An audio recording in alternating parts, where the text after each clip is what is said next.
নেওয়া যেতে পারে বলে আমি মনে করি এবং আশা করি যে শর্ত সাপেক্ষে বিভাগ ও স্বীকৃতির ব্যাপারে সম্মত হবে, আপনারাও সম্মত হবে। আর কওমি মাদ্রাসার স্বকীয়তা বলতে কি বোঝায়? কওমি মাদ্রাসার স্বকীয়তা কথাটা আমাদের অনেকের মুখেই উচ্চারিত হচ্ছে, কিন্তু হয়তো কারো কাছে বিষয়টা অস্পষ্ট থাকতে পারে যে কওমি মাদ্রাসার স্বকীয়তা বলতে কি বোঝায়। এক প্রশ্নের সংক্ষিপ্ত জবাবে আমি বলতে চাই, ভারতের দারুল উলুম দেওবন্দ মাদ্রাসা হচ্ছে সমস্ত কওমি মাদ্রাসার মডেল, আর দেওবন্দ মাদ্রাসার শিক্ষা ব্যবস্থার অনুসারী সমস্ত মাদ্রাসাগুলিকেই কওমি মাদ্রাসা বলা হয়। সেই দারুল উলুম দেওবন্দ মাদ্রাসার অষ্টমূলনীতি হচ্ছে সেই দারুল উলুম দেওবন্দ মাদ্রাসার অষ্টমূলনীতি হচ্ছে কওমি মাদ্রাসার স্বকীয়তা।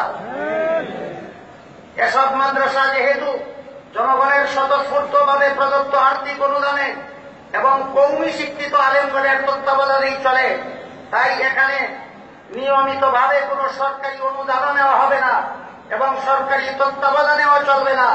কওমি মাদ্রাসার স্বকীয়তা বলতে অতি সংক্ষেপে এটাই বোঝায়।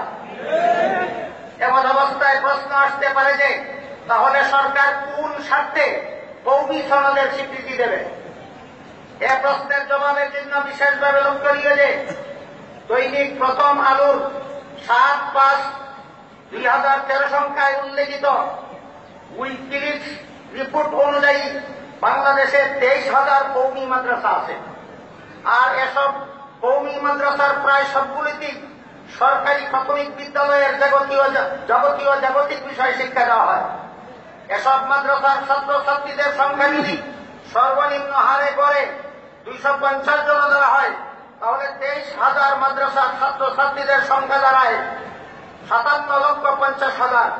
এই 57,50,000 ছাত্রছাত্রীদের সরকারি প্রাথমিক বিদ্যালয়ের সমস্ত বিষয় শিক্ষা দিচ্ছে সমস্ত কওমি মাদ্রাসা, অথচ সরকারের কাছ থেকে কোনো অনুদান নিচ্ছে না। সুতরাং যদি এসব কওমি মাদ্রাসা দেশে না থাকত, তাহলে সরকারকে প্রথমত এই 57,50,000 ছাত্রছাত্রীদের প্রাথমিক শিক্ষাদানের জন্য 23,000 সরকারি প্রাথমিক বিদ্যালয় প্রতিষ্ঠা করতে হতো এবং তাতে সরকারের কোটি কোটি টাকা খরচ হতো। দ্বিতীয়ত এসব অতিরিক্ত প্রাথমিক স্কুলে গড়ে অন্তত 5 জন করে শিক্ষক নিয়োগ করলেও সর্বমোট 1,15,000 শিক্ষক নিযুক্ত করতে হতো। আর এসব শিক্ষকের মাসিক বেতন গড়ে 10,000 টাকা করে হলেও প্রতি মাসে সরকারের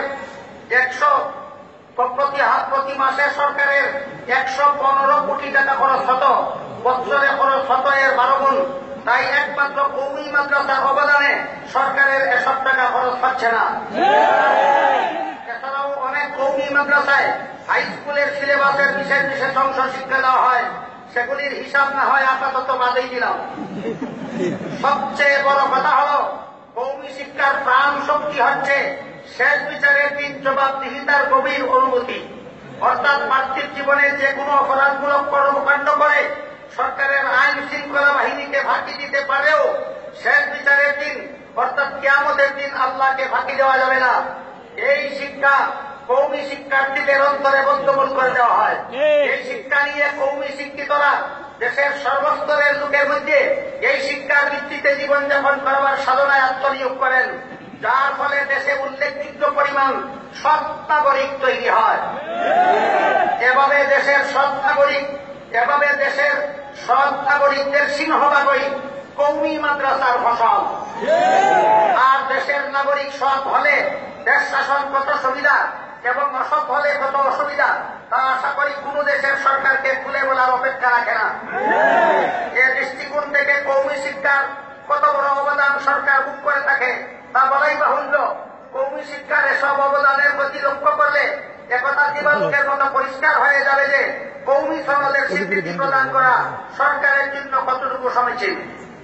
সুতরাং আমি ব্যক্তিগতভাবে এবং হবিগঞ্জ কওমি মাদ্রাসা বোর্ডের সভাপতি হিসাবে বোর্ডের পক্ষ থেকে অভিমত ব্যক্ত করছি যে বেফাকুল মাদারিসের মাননীয় সভাপতি হাটহাজারী মাদ্রাসার মহাপরিচালক আল্লামা আহমদ শফি সাহেব দামাত বারাকাতুহুর তত্ত্বাবধান বা আহ্বানে সাড়া দিয়ে তারই নেতৃত্বে আমাদের কওমি সনদের স্বীকৃতি নেয়া না নেয়ার ব্যাপারে সমস্ত কওমি মাদ্রাসা পরিচালকগণের ঐক্যবদ্ধ সিদ্ধান্তে পৌঁছা দরকার।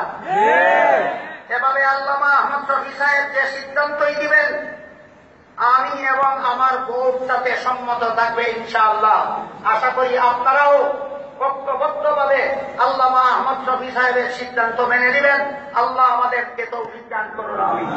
আখিরু দাওয়ানা আনিল হামদুলিল্লাহি রাব্বিল আলামিন।